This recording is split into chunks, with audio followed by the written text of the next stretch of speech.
ডিব্ৰুগড়ত প্ৰতিকূল বতৰকো নেওচি জাতীয় জনগোষ্ঠীয় ঐক্যমঞ্চৰ উত্তাল প্ৰতিবাদ। অবৈধ বাংলাদেশী নাগৰিকক বিতৰণৰ দাবীত খিলঞ্জীয়াৰ হুংকাৰ কাৰ্যসূচী ৰূপায়ণ। জাতীয় জনগোষ্ঠীয় ঐক্যমঞ্চই কপালে ডিব্ৰুগড় ৰাজপথ।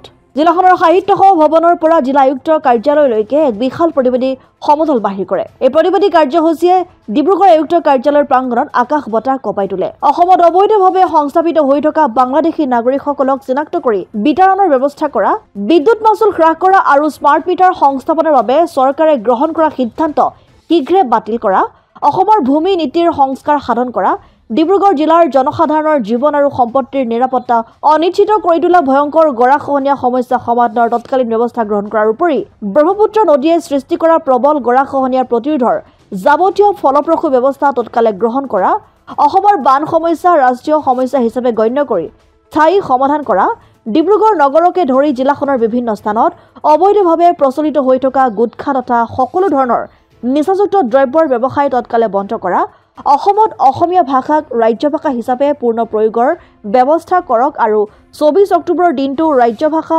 দিৱসৰ দিন হিচাপে ঘোষণা কৰা, ডিব্ৰুগড়ৰ সকলো ব্যৱসায়িক প্ৰতিষ্ঠানৰ নাম ফলকত অসমীয়া ভাষা ব্যৱহাৰ কৰা, অসমৰ চাহ শিল্পৰ মুখ্য কাৰ্যালয় অসমলৈ স্থানান্তৰ কৰক আৰু চাহ নিলাম কেন্দ্ৰ পূৰ্ণাংগ ৰূপ দিয়া আদি দাবীসমূহক লৈ মুখ্যমন্ত্ৰীলৈ এখন স্মাৰক পত্ৰ প্ৰেৰণ কৰে।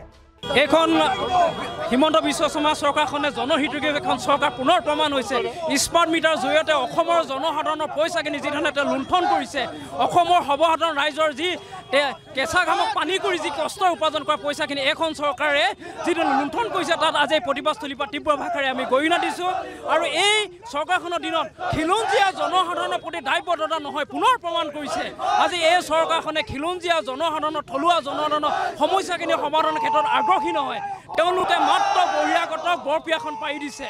আজি এইটো প্ৰমাণ হৈছে। সেইকাৰণে আজি এই বৰষুণত তিতি হ'লেও অসমৰ খিলঞ্জীয়া ৰাইজে এই জনসাধাৰণে আজি ডিব্ৰুগড় জিলা উপায়ুক্তত এই প্ৰতিবাদী কাৰ্যসূচী কৰিবলৈ আমি বাধ্য হৈছোঁ। আৰু এই প্ৰতিবাদস্থলীৰ পৰা আমি মাননীয় অসমৰ মুখ্যমন্ত্ৰী হিমন্ত বিশ্ব শৰ্মা চৰকাৰক সকীয়াই দিব বিচাৰিছোঁ। আপুনি ডিঙি হিৰ ফলাই ভাষণ দিয়ে, খিলঞ্জীয়াৰ কাৰণে কথা কয়, কিন্তু কাৰ্যকৃত ক্ষেত্ৰত কিন্তু আপুনি খিলঞ্জীয়াৰ কাৰণে কাম নকৰে।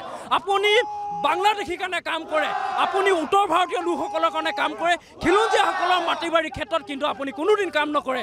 সেইটো কাৰণে আজি এই প্ৰতিবাদস্থলীতে আপোনাক আজি তীব্ৰ ভাষাৰে আমি গৰিহণা দিছোঁ। আগন্তুক দিনত অসমৰ জনগণে এই ধৰণে আন্দোলন কৰি যাবলৈ আমি বাধ্য হ'ম। অসমৰ জাতীয় জনগোষ্ঠীয় ঐক্য মঞ্চই আমি একত্ৰিত হৈ আজি হাজাৰ হাজাৰ লোক আমি ৰাজপথলৈ ওলাইছোঁ। এই বৰষুণ নেওচি আমি চৰকাৰখনক কৈ দিব বিচাৰিছে, অসমৰ অস্তিত্ব যদি জীয়াই ৰাখিব বিচাৰিছোঁ, অসমক যদি ৰখিব বিচাৰিছোঁ, অসমৰ জনক যদি আমি জীয়াই ৰাখিব বিচাৰিছোঁ, তেন্তে আমি সজাগ হ'বলৈ হ'ল। আজি অসমতে অসমখন ছেকেণ্ড ত্ৰিপুৰা, অসমখন ছেকেণ্ড কাশ্মীৰ কৰিবলৈ আমি বিচৰা নাই। ত্ৰিপুৰী অকল নিয়াস কৰিছে, অসমতো যাতে অসমীয়া নিয়াস হৈ নাযায় তাৰ বাবে আমি অত্যন্ত পৰি হিচাপে পহৰা দিছোঁ।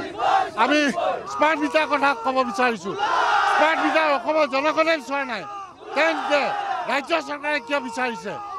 স্মাৰ্ট মিটাৰ জ্বলি থকা সেই সেউজীয়া লাইটটো 5 পইচাকৈ উঠে প্ৰতি ঘৰত, তেন্তে সমগ্ৰ লাখ লাখ অসমৰ জনগণৰ কিমান টকা ডেইলি সেই গভৰ্ণমেণ্টে পাই আছে, এই কথাখিনি কিন্তু আমি ভাবিছোঁ। আজি ৰাজ্য ভাষা দিৱস হিচাপে কিন্তু আজিলৈকে অসমৰ ৰাজ্যখনক ঘোষণা কৰা নাই। এই 24 অক্টোবৰ দিনটো অসমৰ ৰাজ্য ভাষা দিৱস হিচাপে আমি ঘোষণা কৰিবলৈ আমি দাবী জনাইছোঁ। আজি আমি ডিব্ৰুগড়ৰ জাতীয় আৰু জনগোষ্ঠীয় সংগঠনৰ মঞ্চৰ পৰা এইখন বিজেপি নেতৃত্বাধীন চৰকাৰ, বিশেষকৈ অসমৰ মাননীয় মুখ্যমন্ত্ৰী ডক্টৰ হিমন্ত বিশ্ব শৰ্মা ডাঙৰীয়াক আমি সকিয়নি প্ৰদান কৰিছোঁ।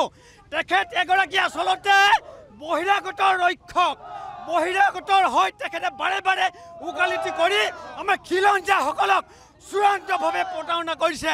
আমি এই কাৰ্যসূচীৰ জৰিয়তে আমি সকিয়নি প্ৰদান কৰিছোঁ হিমন্ত বিশ্ব শৰ্মা ডাঙৰীয়াক। আচলতে এই কাৰ্যসূচীৰ জৰিয়তে আমি সকিয়াই দিছোঁ যে আমাৰ খিলঞ্জীয়াৰ অধিকাৰ অসমত সুনিশ্চিত হ'ব লাগিব, খিলঞ্জীয়াৰ মাটিৰ অধিকাৰ খিলঞ্জীয়াৰ ওপৰত সুনিশ্চিত হ'ব লাগিব, অসমীয়া ভাষা সংস্কৃতি সুৰক্ষিত হ'ব লাগিব। তাৰ লগে লগে যিটো আমাৰ দৰিদ্ৰ জনগণৰ তেজ খোৱা এই স্মাৰ্ট মিটাৰ শীঘ্ৰে কিন্তু বন্ধ হ'ব লাগিব। আৰু তাৰ লগে লগে এই বৃহত্তৰ ডিব্ৰুগড়ত যিবিলাক কৃত্ৰিম বানপানী সমস্যা, ডিব্ৰুগড়ৰ যি নলা নৰ্দমাৰ সমস্যা, ডিব্ৰুগড়ৰ যি যান জঁটৰ সমস্যা, ডিব্ৰুগড়ৰ যি জাবৰ জোঁথৰ সমস্যা, এই সমস্যা শীঘ্ৰে কিন্তু সমাধান কৰিব লাগিব। তাৰ লগে লগে এইগৰাকী ডিব্ৰুগড়ৰ বহু বল্কী বিধায়ক প্ৰশান্ত ফুকনটাঙৰক আমি সকিয়নি প্ৰদান কৰিছোঁ।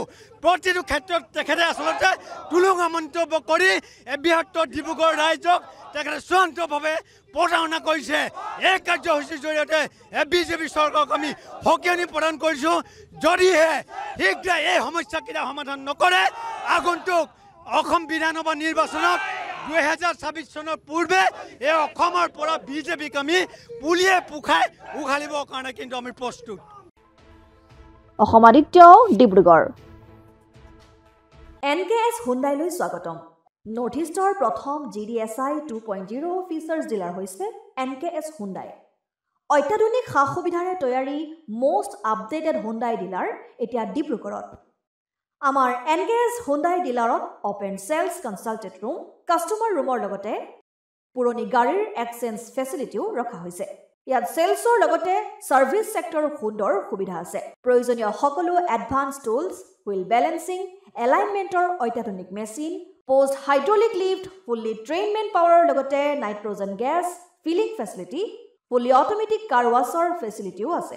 লগতে NKS হুণ্ডাই ডিলাৰে কাষ্টমাৰসকলৰ সুবিধাৰ্থে মোবাইল ছাৰ্ভিচ ভেনৰো ব্যৱস্থা ৰাখিছে, য'ত হাইড্ৰলিক লিফ্ট, ৱাশ্বিং facility, wheel balancing, tyre pressure check কৰাৰ লগতে বহুখিনি সুবিধাই উপলব্ধ আছে। NKS হুণ্ডাইলৈ আহক আৰু সুবিধাসমূহ গ্ৰহণ কৰক।